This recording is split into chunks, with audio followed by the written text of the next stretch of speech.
Saya nak review barang yang rare, tak ada tempat lain bang. Saya ada ikan bengkak. Ikan bengkak berapa jenis ikan? Kita ada ikan pelata, ikan gelamo, ikan siakak, ikan betinaka, ikan kerongan. Dan satu lagi laku keras barang ni air tuak air nira kelapa laut 2 botol 10 ya. Laku keras, mari banyak laku. Yang mana mari beli akan mari lagi. Dia satu lagi benda yang menarik saya nak share, mari sini. Okey, sekarang baru pukul 11. Banyak benda tak siap lagi. Apa mari tengok ni, akak kita macam biasa, termurah dan tersedak di Penang ni. Tape ada lagi, ni saya cahaya ada lagi. Dan yang ni yang saya nak share bang.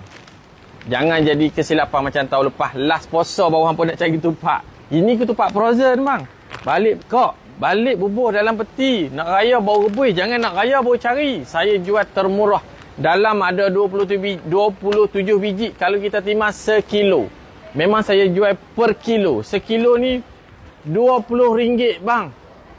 Sangat-sangat murah. Dan satu jenis lagi kita ada yang pulut hitam dan pulut putih. Pulut hitam mahal sikit. Sebab apa kita nak beli pulut pun mahal kan.